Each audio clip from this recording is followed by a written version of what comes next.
ఈ రోజున ఉత్తరాంధ్రలో నెలకొన్న పరిస్థితులు, ఈ కూటమి ప్రభుత్వం చేస్తున్న మోసాలపైన చాలా సుదీర్ఘంగా డిస్కస్ చేశాం.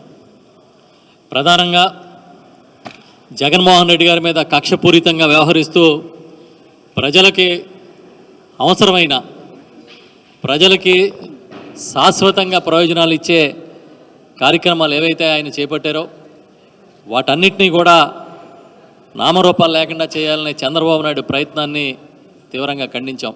ప్రధానంగా ఈ ప్రభుత్వ ఆసుపత్రులు, ప్రభుత్వ మెడికల్ కాలేజీలు 17 జగన్ గారి హయాంలో నిర్మాణం చేస్తే ఇప్పుడు వాటిని ప్రైవేటు పరం చేయాలని చెప్పి చంద్రబాబు చూడడం అనేది ఒక దుర్మార్గ చర్యగా ఈ సమావేశంలో చర్చించడం జరిగింది. దీనికి సంబంధించి రాజీ లేని పోరాటం చేయాలని ఇప్పటికే మా పార్టీ అధ్యక్షులు జగన్మోహన్ రెడ్డి గారు తీసుకున్న నిర్ణయం మేరకు వివిధ రూపాల్లో నిరసన కార్యక్రమాలు జరుగుతున్నాయి. దీనిలో భాగంగా మొట్టమొదటిసారిగా జగన్మోహన్ రెడ్డి గారు ఈ విశాఖ జిల్లాలోని నర్సీపట్నం మెడికల్ కాలేజీ నిర్మాణంలో సగంలో ఆపేసిన ఆ కాలేజీ నిర్మాణాన్ని చూడడానికి, అదేవిధంగా వీరి చర్యల్ని ఎండగట్టడానికి వస్తూ ఉన్నారు. ఈ నెల 9వ తేదీన కార్యక్రమం ఖరారైంది.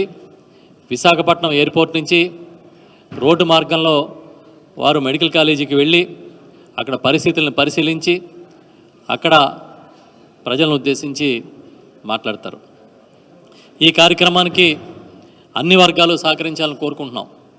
ఎందుకంటే ఈ రాష్ట్రంలో విద్యా వైద్యాన్ని 2 కళ్ళుగా చూసుకున్న జగన్మోహన్ రెడ్డి గారు నాడు నేడు కార్యక్రమంతో స్కూల్స్ బాగు చేయడం దగ్గర మొదలుపెట్టి స్కూల్స్లో వినూత్నమైన మౌలిక వసతులతో సాగితం అన్నిటినీ తీసుకొచ్చి ఇంటర్నేషనల్ స్థాయిలో కోర్సుల్ని ప్రవేశపెట్టి వీటిని బాగు చేస్తే వాటిని నాశనం చేసి ఇటు ప్రభుత్వ రంగ వైద్య వ్యవస్థను కూడా నాశనం చేసిన ఈ చంద్రబాబు నాయుడు గారి వైఖరిని అన్ని వర్గాలు కూడా ఖండించాలని మేము కోరుతూ ఉన్నాం. దీనికి సంబంధించి ఈ మెడికల్ కాలేజీల ప్రైవేటీకరణ మీద వ్యతిరేకంగా ఈ సమావేశం తీర్మానం చేసింది.